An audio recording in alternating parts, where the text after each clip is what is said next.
High friends welcome to my channel Uma simple किचेने सबाइके अनेक अनेक स्वागत। आशा करी तोमरा सबाई भालो आछो, आमिओ खूब भालो आछि। आजके आमी देहाती चिकेन बा बिहारी चिकेनेर रेसिपि तोमादेर संगे शेयर करते चले एसेछि। चिकेन बानानोर जोन्नो एखाने देखो आमी कड़ाईते बेश अनेकटा परिमाण तेल निये नियेछि। एबार एई तेलटाके खूब भालो करे गरम करे नेब। तेल आमार खूब सुंदर गरम हये गेछे। एबार तेलेर मध्य आमी दिये देब परिष्कार करे धुए नेওয়া चिकेन। एखाने आमी सबार प्रथमे अल्प करे चिकेन दिए दिलाम कारण आमार तेलटा खूब गरम हये गेछिलो। एबार समस्त चिकेन किन्तु आमी एई तेलेर मध्य दिए दिएछि। चिकेनगुलोके एकटु हालका करे सबार प्रथमे भेजे नेब। खूब बेशी कड़ा करे भाजार प्रयोजन नेই। एखाने किन्तु चिकेनटा आमी लबण छाड़ाई भेजे निচ্ছি। देखो बंधुरा एखाने नाड़िये चाड़िये चिकेनगुलो किन्तु आमार एकटू भालो करे भेजे निते हबे। खूब बेशी कड़ा भाजार किन्तु प्रयोजन नेই। बंधुरा एखाने चिकेनगुलो आमार भेजे नेওয়া हये गेছে। एबार चिकेनगुलोके आमी तेल झरिए एकटा प्लेटेर मध्य तुले नेब। देखो चिकेन भाजार कारणे चिकेनेर कालारटा किन्तु खूब सुंदर चेंज हये गेছে। एबार आमी चिकेनगुलोके आस्ते आस्ते एकटा प्लेटे तुले निচ্ছি। समस्त चिकेन এইভাবেই आमी प्लेटे तुले नेब। चिकेन तुले नेওয়ার পরে এই তেলের মধ্যে আমি কিছু গোটা মশলা ফোড়নে দেব। এখানে আছে এলাইচি, দারচিনি, লবঙ্গ, তেজপাতা, শুকনো লঙ্কা, বড় এলাইচি আর দিয়ে দিচ্ছি 1 চামচ গোটা জিরে। এবার এই গোটা মশলাগুলোকে খুব ভালো করে ভেজে নিতে হবে। আর এই তেলের মধ্যে এই গোটা মশলাগুলো ফোড়নে দেওয়া কিন্তু মাস্ট। এই গোটা মশলাগুলো ফোড়নে না দিলে একদমই কিন্তু ফ্লেভারটা ভালো আসবে না।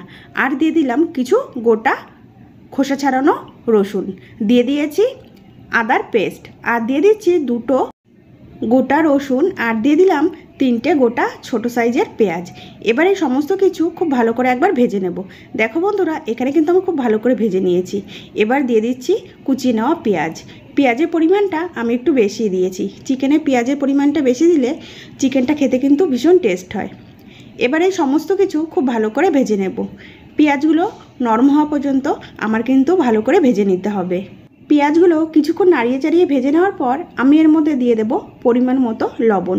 এখানে চিকেনে আমার যতটুকু লবণের প্রয়োজন আমি কিন্তু একবারেই দিয়ে দিলাম। আর দিয়ে দেব পরিমাণ মতো হলুদ গুঁড়ো। এখানে আমি পরিমাণ মতো হলুদ গুঁড়ো কিন্তু দিয়ে দিয়েছি। এবার লবণ আর হলুদ খুব ভালো করে পেঁয়াজের সঙ্গে মিশিয়ে নেব। আর লবণ দেওয়ার কারণে খুবই সহজে অল্প সময়ের মধ্যে পেঁয়াজগুলো খুব সুন্দর সফট হয়ে যাবে। এখানে দেখো লবণ হলুদ দিয়ে দেওয়ার পরে পেঁয়াজগুলোকে আমি নাড়িয়ে চাড়িয়ে খুব ভালো করে ভেজে নিচ্ছি। আর এই চিকেনের মধ্যে গোটা রসুন দেওয়া হয়ে থাকে। গোটা রসুন দিলে চিকেনের ফ্লেভারটা খুব সুন্দর আসে। আর এই গোটা রসুনটা খেতে কিন্তু দারুণ লাগে। পেঁয়াজ এখানে আমার কিন্তু খুব সুন্দর করে ভেজে নেওয়া হয়ে গেছে। পেঁয়াজগুলো খুব সুন্দর সফট হয়ে গেছে। এবার আমি এর মধ্যে দিয়ে দেব বেশ অনেকটা পরিমাণে কুচিয়ে নেওয়া টমেটো। এখানে কিন্তু মশলা বাটার ঝামেলা ছাড়াই এই বিহারি চিকেন খুব সুন্দর কিন্তু বানিয়ে নেওয়া যায়। কোনো রকম মশলা বাটার প্রয়োজনই হয় না। পেঁয়াজের সঙ্গে টমেটোগুলো কিন্তু আমি খুব সুন্দর করে মিশিয়ে নিয়েছি। দেখো টমেটোগুলো খুব সুন্দর সফট হয়ে গেছে আর পেঁয়াজের সাথে মিশে গেছে। এর মধ্যে দিয়ে দেব পরিমাণ মতো লঙ্কার গুঁড়ো। বন্ধুরা লঙ্কার গুঁড়ো কিন্তু আমি দিয়ে দিয়েছি। এবার আমি এর মধ্যে দিয়ে দেব 1 চামচ কাশ্মীরি লঙ্কার গুঁড়ো, আর দিয়ে দিচ্ছি সামান্য ধনের গুঁড়ো। এখানে ধনের গুঁড়ো কিন্তু আমি 1 চামচ ব্যবহার করেছি। আর এই রেসিপির মধ্যে আমি কিন্তু কোনো রকম জিরের গুঁড়ো ব্যবহার করব না। আর দিয়ে দিলাম সামান্য চিকেন কারি মশলা। এখানে ধনের গুঁড়ো চিকেন কারি মশলা আমি 1 চামচ করে ব্যবহার করেছি। এবার সমস্ত মশলা খুব সুন্দর করে মিশিয়ে নেব।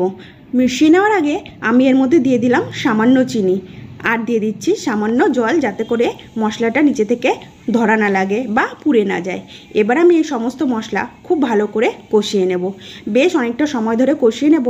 আর খুন্তির সাহায্যে মশলাগুলোকে একটু চেপে চেপে খুব ভালো করে মিশিয়ে দেব। এখানে মশলাগুলো আমি খুব সুন্দর খুন্তির সাহায্যে দেখো চেপে চেপে খুব ভালো করে মিশিয়ে নিয়েছি। আর মশলাটাও কিন্তু দারুণ কষানো হয়েছে, খুব সুন্দর তেল ছেড়েছে আর কালারটাও দারুণ এসেছে। এবার এর মধ্যে আমি দিয়ে দিলাম আগে থেকে ভেজে রাখা চিকেনগুলো। দেখো সমস্ত চিকেন কিন্তু আমি মশলার মধ্যে দিয়ে দিয়েছি। এবার মশলার সঙ্গে চিকেনগুলোকে খুব ভালো করে মিশিয়ে নেব। খুব সুন্দর করে কিন্তু আমার মশলার সঙ্গে চিকেনগুলোকে মিশিয়ে নেওয়া হয়ে গেছে। এবার আমি খুব ভালো করে কষিয়েও নেব। যত কষানো হবে তত কিন্তু চিকেনের টেস্ট দারুণ আসবে। এখানে আমি গ্যাসের ফ্লেম মিডিয়াম টু লোতে রেখে চিকেন কিন্তু কষাতে শুরু করে দিয়েছি। তোমাদের যদি আজকের আমার এই রেসিপিটি ভালো লেগে থাকে লাইক করবে, শেয়ার করবে আর কমেন্ট করে জানাবে রেসিপিটি কেমন হয়েছে। এবার আমি এই চিকেনের মধ্যে দিয়ে দিলাম সামান্য ফ্যাটানো টক দই। আর টক দই দেওয়ার সময় গ্যাসের ফ্লেম কিন্তু আমি একদম লোতে রেখে দিয়েছিলাম, নইলে দইটা কিন্তু ফেটে যেতে পারে। আর দিয়ে দিলাম সামান্য জল। টক দইয়ের পাত্রটা ধুয়ে আমি সামান্য জল দিয়ে দিয়েছি। এবার দই দেওয়ার পরে আরও কিছুক্ষণ কষিয়ে নিতে হবে। এখানে দেখো চিকেনটা আমি কিন্তু দই দেওয়ার পরে আরও কিছুক্ষণ কষিয়ে নিয়েছি। এখানে দেহাতি চিকেন বা বিহারি চিকেন কিন্তু আমার খুব সুন্দর কষিয়ে নেওয়া হয়ে গেছে।